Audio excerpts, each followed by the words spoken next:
सदगुरु सदाफल देव जी महाराज ने योग तत्व दर्पण पुस्तक लिखी है, योग चंद्रिका लिखी है। मूल बंद है, जालंधर बंद है, उद्यान बंद है,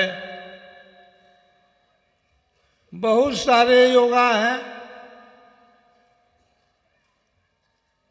लेकिन वो योग नहीं है।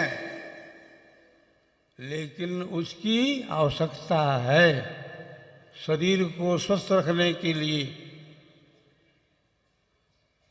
हमारा हृदय, हमारा फेफड़ा, यकृत, अमाशय स्वस्थ रहे, ठीक तरह से कार्य करता रहे, इसके लिए प्रतिदिन आवश्यकता है आसन प्राणायाम की। लेकिन आसन प्राणायाम को योग की सीमा में बांधना मानो योग का उपहास करना है।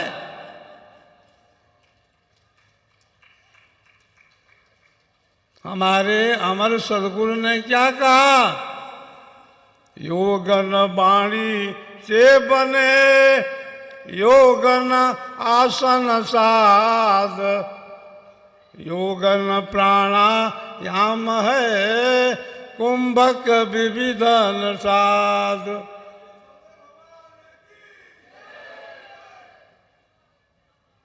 प्रथम परंपरा अधिकारी हमारे जो सदगुरु हुए हैं आचार्य धर्मचंद्र देव जी महाराज,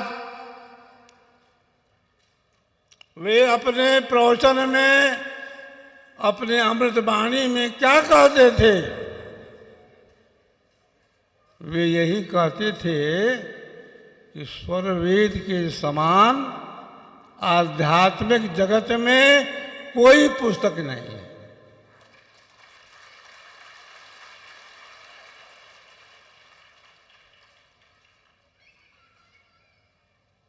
स्वर वेद हम सबको प्राणों से प्यारा क्यों है? इसलिए है कि हमारे सदगुरुदेव ने स्वर वेद ग्रंथ को कहाँ लिखा? हिमालय के अंदर सुन शिखर में जो कंदरा है, जो गुफा है,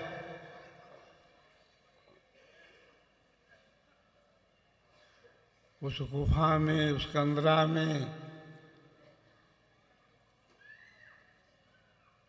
स्वर वेद ग्रंथ को लिखा। सदगुरुदेव ने कहा था शरीर छोड़ने के पहले प्रथम आचार्य श्री से कि मैंने अपने जीवन के अंदर जो कुछ भी कहा, जो कुछ भी लिखा, उसका आधार मेरा अनुभव है,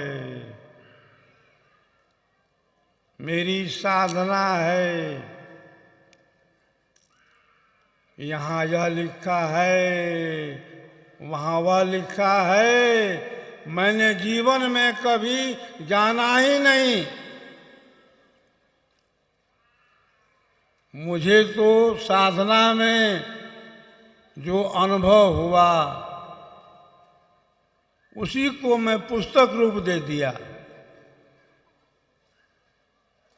तभी तो सदगुरुदेव ने कहा निज अनुभव वर्णन करूं, दिया ज्ञान प्रभु सोय,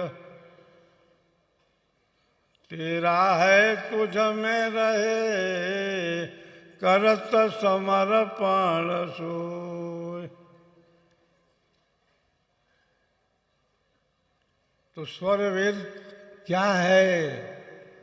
हमारे जीवन का आधार है। सबसे प्रिय, हमारा प्राणों से भी प्यारा स्वर वेद है।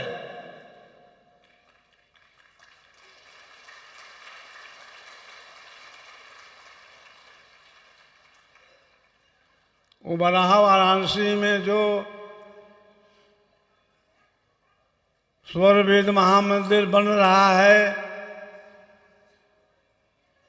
आप सबके प्रयास से, आप सबकी सेवा से, आप सबके सहयोग से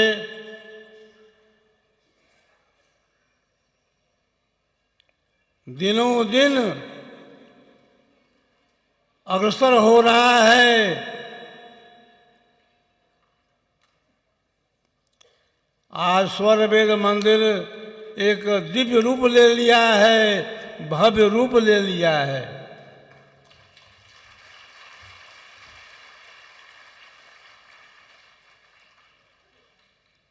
दिव्य और भव्य दोनों रूप लेने का साक्षी कौन है? हम सभी हैं। लेकिन श्रेय किसको है? श्रेय जो है उत्तराधिकारी विज्ञान देव महाराज जी का है।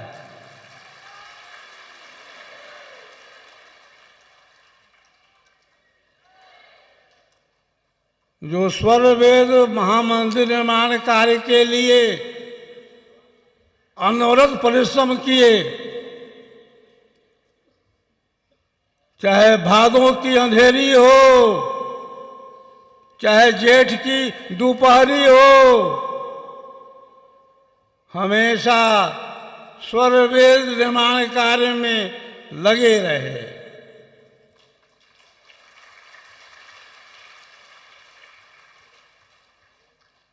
और आप लोगों का भी सेवा सहयोग मिलता रहा। आप सबके सहयोग से, आप सबकी सेवा से स्वर वेद महामंदिर आज कितना भव्य रूप ले लिया है, दिव्य रूप ले लिया है और लेता जा रहा है। अभी तो एक मंजिल का ही आदेश हुआ है देखने के लिए जो आते हैं श्रद्धालु। अभी आगे तो बहुत बड़ा कार्य हो रहा है। अभी तो सारे कार्य हमारे अंदर के हैं। अभी तो ढांचा तैयार हुआ है। सारे कार्य अंदर के हैं। ज्ञान भी हमारे अंदर का ही तो है।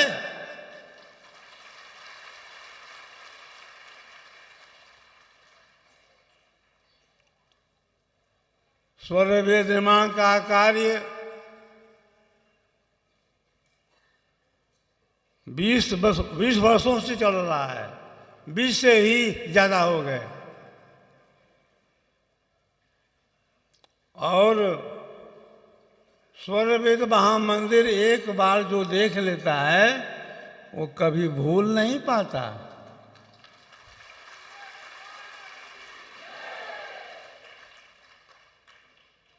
देश के प्रधानमंत्री नरेंद्र भाई मोदी जी पधारे थे।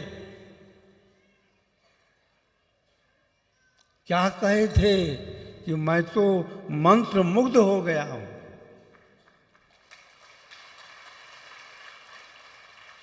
मैं तो मंत्र मुग्ध हो गया हूं।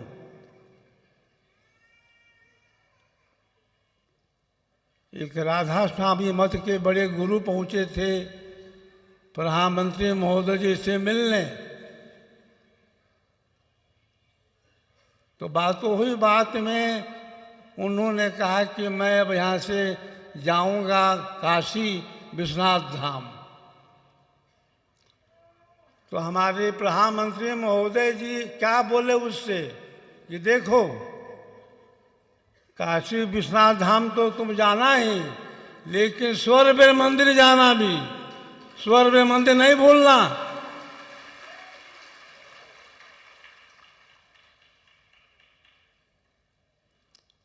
तो देश के प्रधानमंत्री महोदय जी भी उस स्वरवेद मंदिर की छटा को देख करके मंत्रमुग्ध हो गए।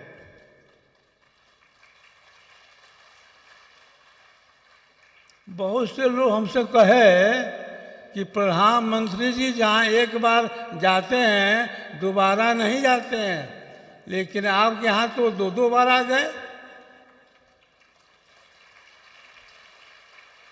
यह बहुतों के लिए आश्चर्य का विषय बना हुआ है। तो बंधुओं, अपना जो ज्ञान है हम लोगों का विहंगम योग का,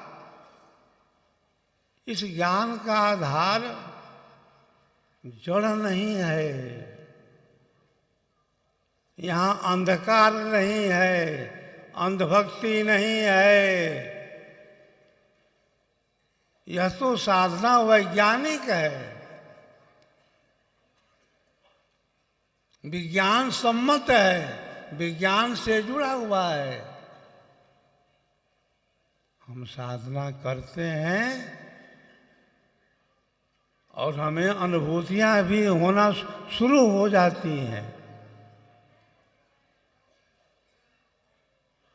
स्वर वेद में ही हम सोते हैं, स्वर वेद में ही हम जागते हैं।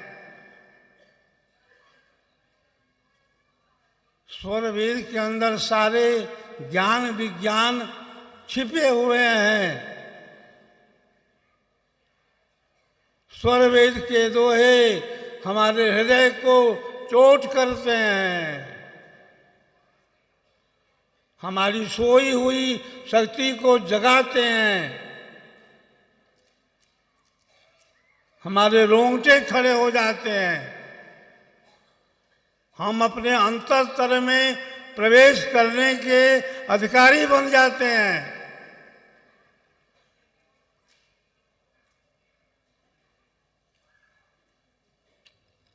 आज का दिन वह दिन है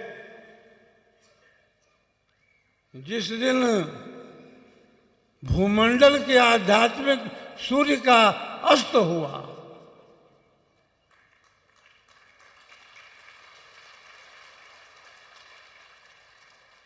सदगुरु संदेश पत्रिका जो निकलती थी पहले आध्यात्मिक ग्रंथालय गया बिहार से, उस पत्रिका के अंदर प्रथम आचार्य श्री ने क्या लिखा था सदगुरुदेव के शरीर त्याग करने के बाद?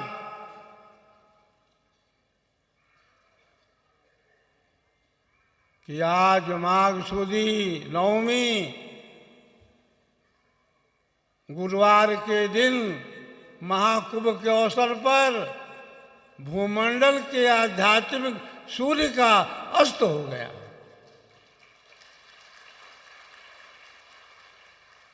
सचमुच हमारे सदगुरु पितर भूमंडल के आध्यात्मिक सूर्य थे। अध्यात्म का संपूर्ण ज्ञान उनके अंदर प्रवाहित था।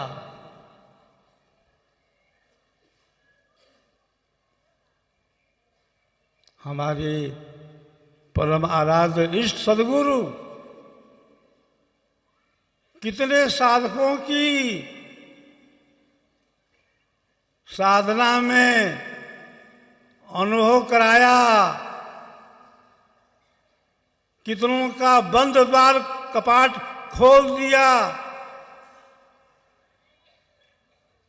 कितनों के अंदर सुषुम्ना प्रवाहित कर दिया, उनकी ब्रह्मनाड़ी खोल दी। पाट बंद है गगन का, पाट बंद है गगन का।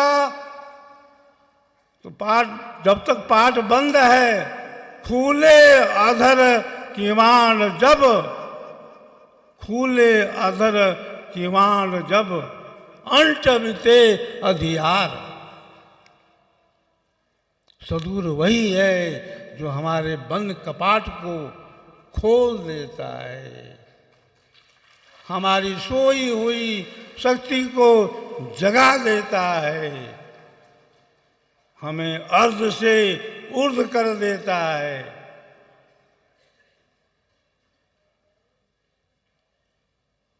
पाट बंद है गगन का, बाहर रोक प्रकाश, अंधकार अंतर रहे। जब तक शरीर के अंदर अंधेरा है तब तक ज्ञान कहाँ है। सदगुरु जी उस अंधेरे को दूर कर देता है, भगा देता है। जब यह आत्मा अक्षर के प्रकाश से ओतप्रोत हो जाती है, तब अध्यात्म क्या है हमारे जीवन में अवतरित हो जाता है।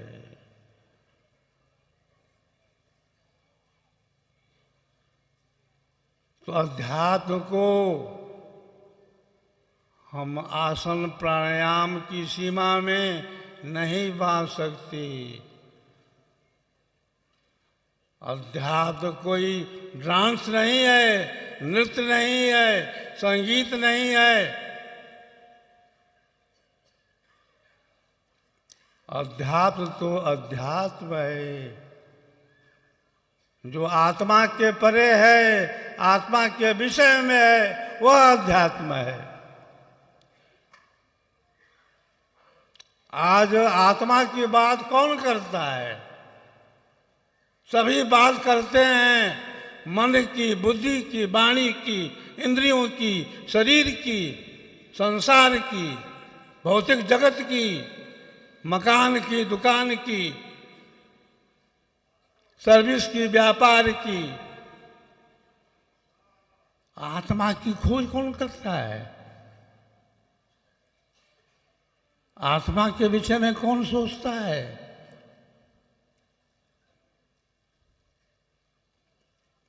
आत्मा के संबंध में वही सोचता है जो स्वर वेद का अध्ययन करता है, स्वर वेद का पाठ करता है। पाठ ही नहीं करता, साधना भी करता है। स्वर वेद का पहले आप दोहे पढ़ लो, 2, 4, 10 या 1 अध्याय, फिर साधना में बैठ जाओ। देखो साधना कैसे आगे चलती है।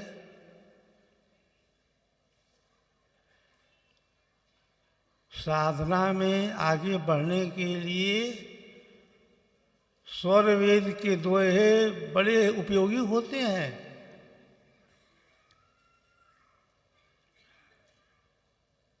स्वर वेद के दोहे पढ़ने के बाद साधना में जब हम बैठते हैं तो अंतरतर में प्रवेश करने में अधिक देरी नहीं लगती। सदगुरु की दया भी शुरू होने जाती है, शुरू होने लगती है। अंतरतर में हम प्रवेश करते चले जाते हैं। अभ्यासी गुरुगम्य का अंतर्भू प्रवेश उत्तरोत्तर भू अग्र है। ज्यों ज्यों भू आगे बढ़े त्यों तो सूक्ष्म शब्द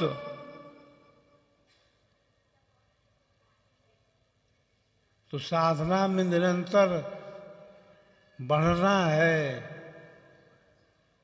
तो हमें सदगुरु को याद करना है, स्वर वेद के दोहे पढ़ना है। सदगुरु को याद करके स्वर वेद के दोहे पढ़ करके साधना में जब आप बैठेंगे तो निश्चित है आपकी साधना उत्तरोत्तर आगे बढ़ती जाएगी। आप अपने अंतर में पढ़ते जाओगे।